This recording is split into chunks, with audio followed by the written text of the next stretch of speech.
For the rest, though this cult is in fact an act, its meaning yet lies mostly in devotion. What belongs to devotion is not objectively produced, just as the result in the enjoyment of the feast is itself robbed of its outer existence. The cult, therefore, goes further and replaces this defect, in the first instance, by giving its devotion an enduring objective existence, since the cult is the common task, or the individual task, for each and all to do, which produces a dwelling and adornments for the glory of the god. By so doing, in part, the objectivity of the statue is transcended, for by this dedication of his gifts and labors, the laborer inclines the god to look favorably upon him and contemplates his self as belonging to the god. In part two, this action is not the individual labor of the artist, this particular aspect of it being dissolved in universality, but it is not only the glory of the god that is accomplished and the blessing of his favor shed onto the laborer only ideally and in imagination. The work has also a meaning the reverse of the first, which was that of alienating and glorifying something alien. The dwellings and halls of the god are for the use of man. The treasures preserved therein are his own in case of need.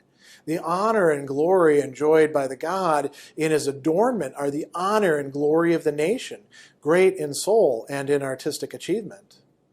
At the festival, this people adorns its own dwellings and garments, no less than the things of the god, with graceful decorations.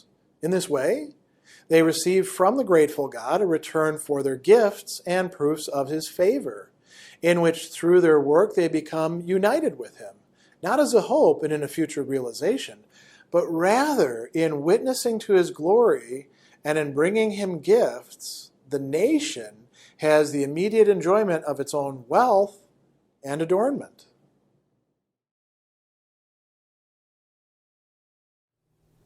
With paragraph 719, we are now closing out this subsection, the abstract work of art, in this second section of the religion portion of the work, which means that we are, as we're making these transitions, we're getting closer and closer to what it is that Hegel tells us has been driving this entire dialectical process, this complex historical development of consciousness the entire time, absolute knowing. We still have to now traverse two more sections of this religion in the form of art, or religion as the work of art portion, the second portion of the religion section. We've long since left natural religion behind, at least in the text, if not necessarily entirely in the gestalt and the shapes, the forms that religion is taking on, because those are sublated, those are transformed, those are aufgehobene, right? Brought into this.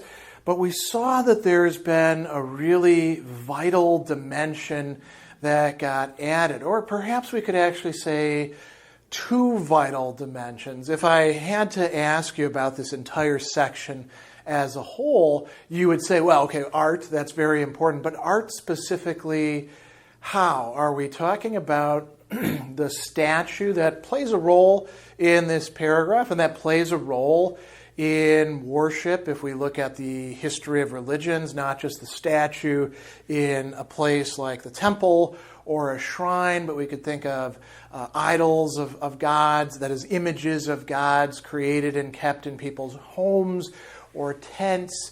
We could think of the impersonation that takes place in so many religions by masks, which are also a form of the god. Yes, that's important, right? So the handicraft, the production, the attempt to try to take spirit and not just represent it, but embody it literally in Vorstellung, in pictures, in representation. That's an important component. What else has been going on in this section? Language. We saw that there's important discussions earlier on in this section about the language of the hymn that allows the God to be there in, you might say, a personal narrative type of context or format. And there's also the language of the oracle. And now looking ahead, we're going to see at the very end of this entire section that there's another kind of use of language that's going to turn out to be very important. But what does that get folded into in this section? And what is or subsection, and what is the next subsection going to continue to elaborate in the section called the living work of art? So, there's self-consciousness, there's enjoyment, there's all of these important discussions, the revelry of the God trying to attain some sort of free movement and at the same time a resting place that we can look at. But the word that's going to come up over and over again is the word that has been recurring through really half of this subsection, and that is the cult. What is the cult?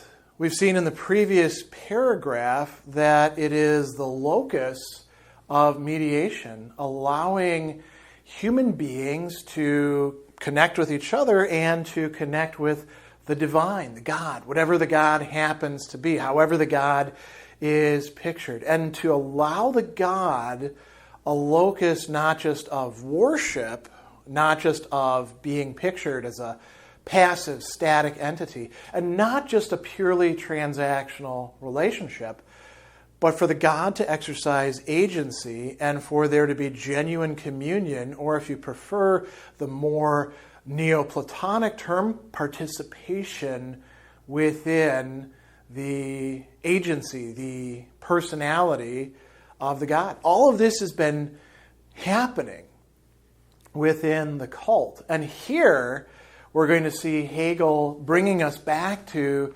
something else that's going to run through the next subsection, very explicitly, the nation, the folk, right?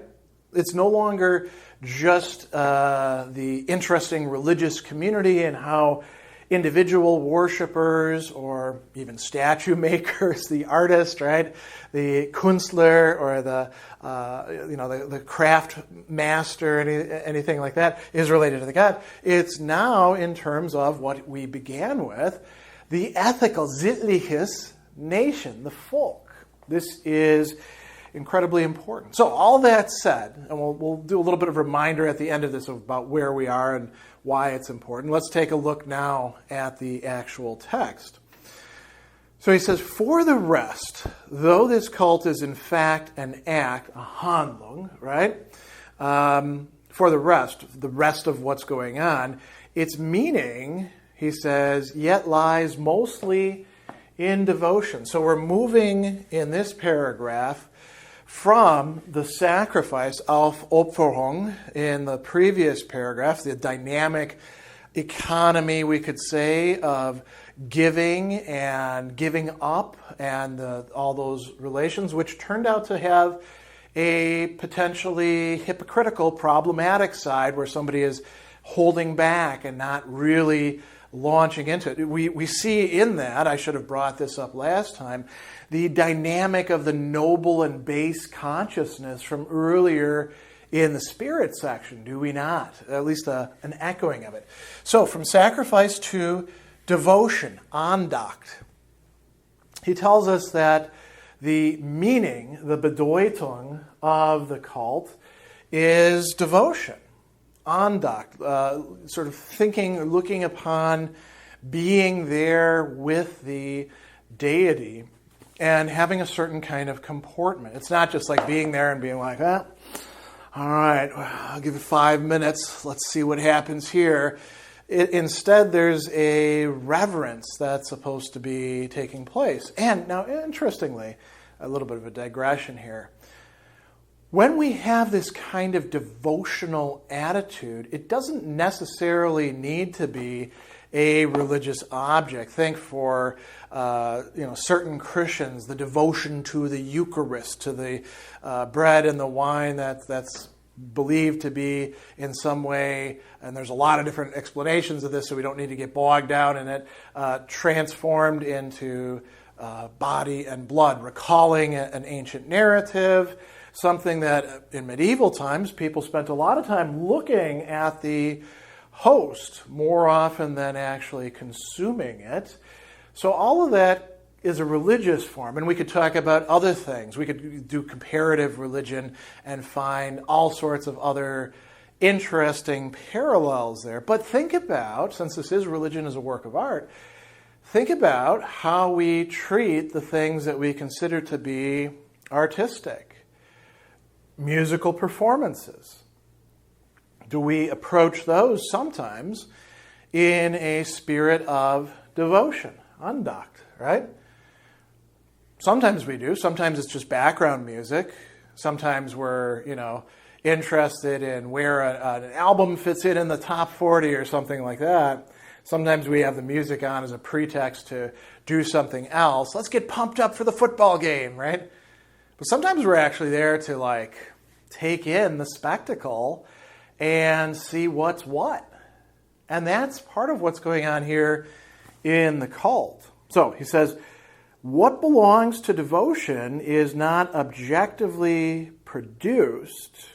So that's going to be important, right? This word objective, gegenständlich, comes up here in a number of ways. Why is it important for things to be objective or objectively produced in this case? Because it gives a stability to things. It gives them a capacity to be grasped by us, but the object by itself is not everything. So he says, just as the result in the enjoyment of the feast is itself robbed of its outer existence. What is he referring to there? Well, we're talking about the feast that was referenced in the previous paragraph, 718, talking about the animal sacrificed as the symbol of a god. The fruits consumed are the living Ceres and Bacchus themselves. So what are we consuming? Could be wine, could be beer, could be whatever, right? Although I suppose you could say that, Bacchus, Ceres, if you're making beer, since Ceres is or Demeter is the goddess of grain, then, maybe that would fall in her province. But we have cereals, things that make bread, things that make the staff of life, as it's been called, right? And we have things that make intoxicating drinks, or at least drinks that we can find refreshing, and we consume those. And in consuming those at the feast, we are consuming the god, and we are also sharing an animal with them. We sacrifice an animal, we burn up certain parts. If we're doing, traditional Greek sacrifice, there's many other ways of doing this. And the smell, like Homer says, goes up to the heavens, and Apollo or Zeus or whoever sniffs it in, and they're very satisfied. Or, if they were cheated of the good parts, maybe not satisfied. And then meanwhile, the human beings, not just the priests, but the congregation, the participants, feast upon the flesh of the animal, the rest of it. So this feast is consumed. What happens in devotion? Does devotion itself become crystallized into an object? If it does, maybe devotion is thereby lost in the process, right? Can you come up with a menu book for devotions? You can certainly find all sorts of devotional prayers in nice books that you can carry around. You can, again, if you're Christian, you can do the Liturgy of the Hours, very common traditional thing, pre-Protestant tradition that even some Protestants do as well.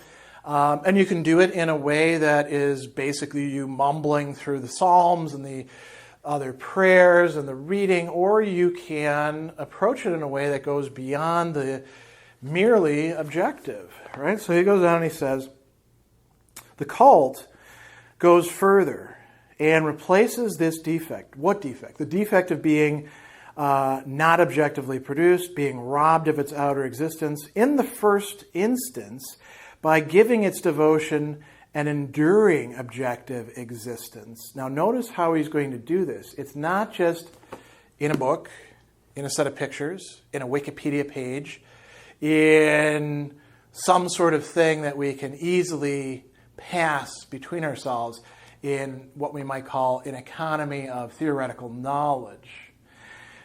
No, the cult is the common task.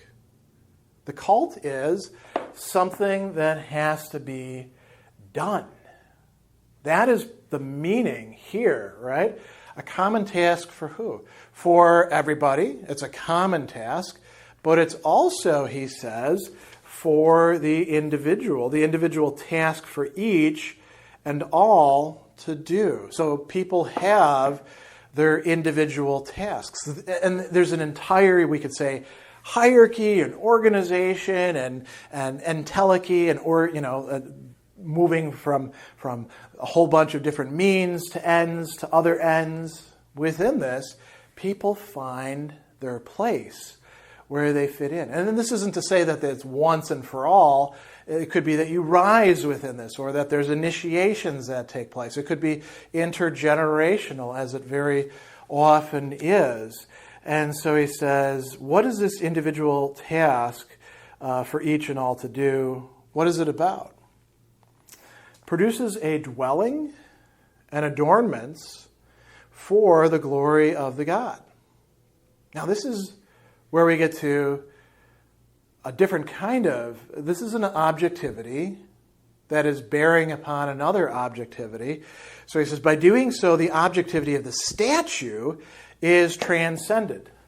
Transcended, aufgehoben, right? Aufgehobenes. The Gegenständlichkeit, the objectivity of the statue, which is already a complex thing because it's imbued with meaning as the image, the symbol, the residence of the divine within a temple or a shrine or whatever else it is, and an entire set of comportments, Handlungen, right, that are part of the cult, now attains something additional. And it's not just, so when we think about adornments, right? So think, for example, of how statues of gods are treated in Hinduism, to a certain extent in Jainism, although there's a lot of discussion about that, and in other things as well. So we'll take the flowers that are used to adorn statues, right? The flowers have to be grown. The flowers have to be picked. They have an objective existence. They are woven into something new. They are placed over the statue, which then can be picked up and moved somewhere else or remain in place. People bring offerings, and those offerings are adornments. We can find many other examples of statues being dressed in different ways, being treated in different ways. I would go so far as to say that, although Hegel's going to talk about Christianity later on, think of the veneration of the cross that takes place within various liturgical Christian denominations. And that could be an example of adornment as well, including the particular comportment, kissing the cross, prostrating oneself before a statue, all of these sorts of things. Are these adornments just, so to speak, window dressing? Or do they matter in a certain way? Do they give a new kind of objectivity? Let that, mull that over a little bit. Let it percolate in your mind. And then think about dwelling. The Wohnung, the dwelling of the God, is the place where the God resides, right? And that's the temple, perhaps, or the shrine, but that itself is subject to change, to decoration, to having vestments created, to having works of art brought in, all sorts of other possibilities in this way. So he says, by so doing, in part, the objectivity of the statue is transcended, Why? For by this dedication of his gifts and labors, the laborer inclines the God to look favorably upon him. There's this notion that, well, I'm going to get in good with the God by making a beautiful piece of cloth that'll be used for something. And that's not nothing.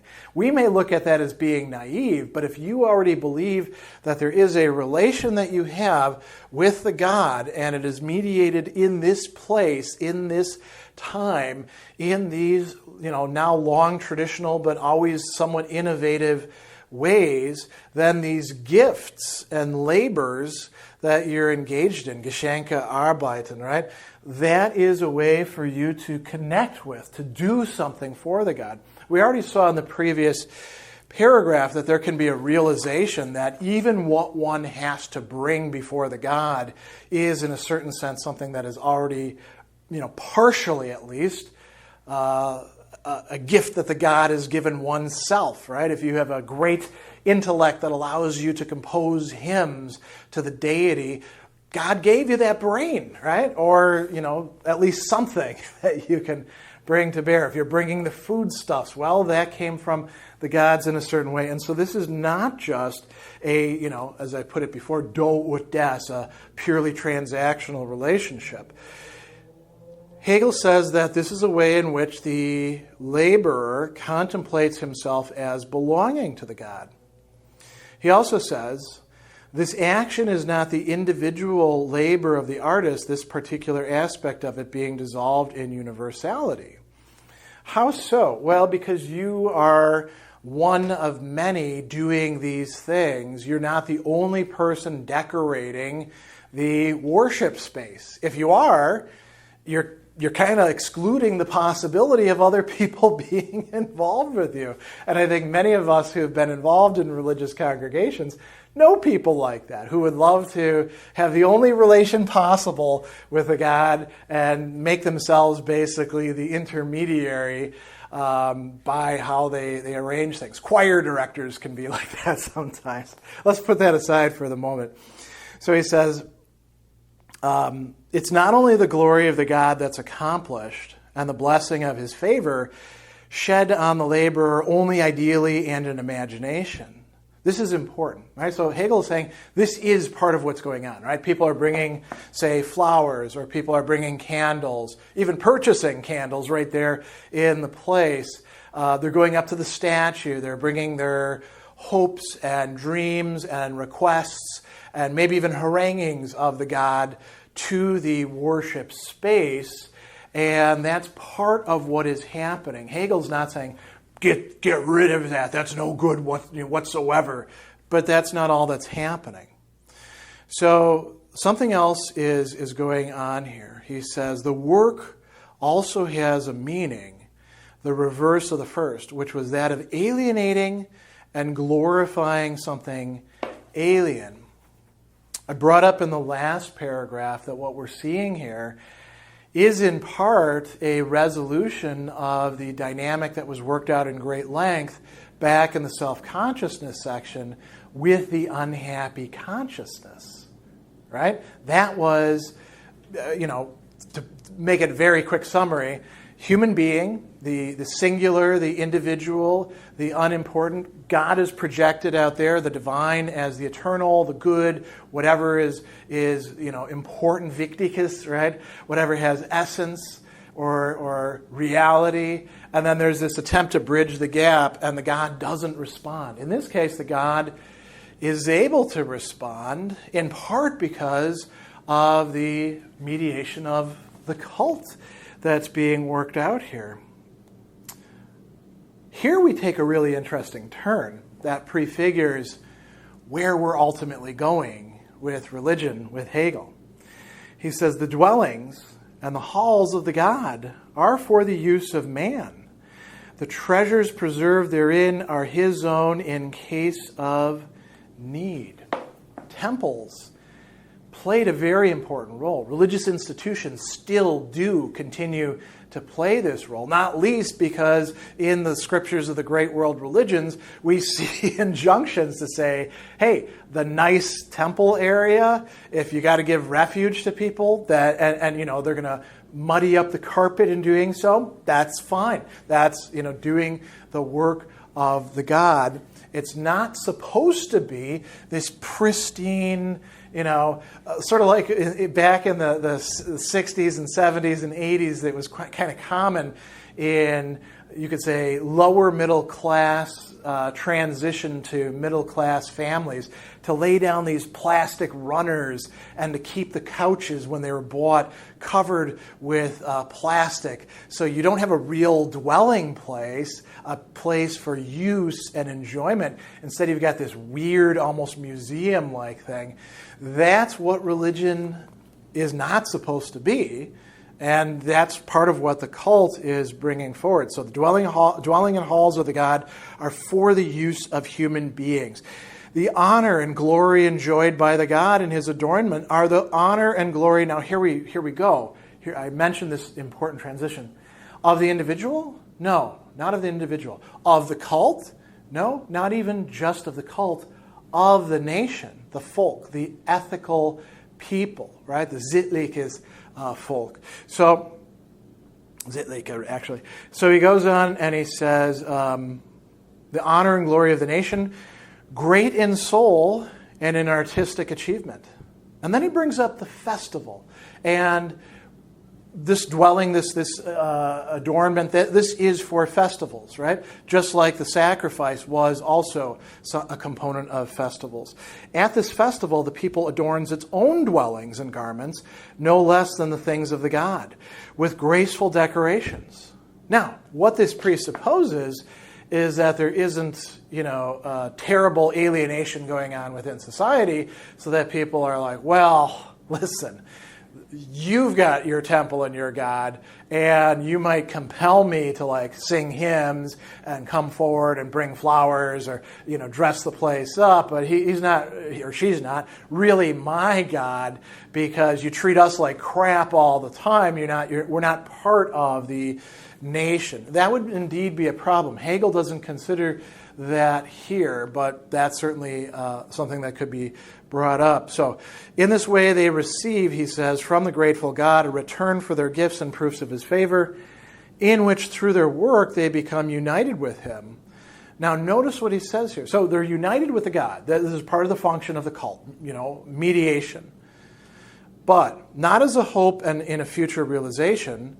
Rather, in witnessing to his glory and in bringing him gifts, the nation has the immediate enjoyment of its own wealth and adornment. So it's not just giving stuff up to the priest, giving stuff up to the God, the temples get super rich.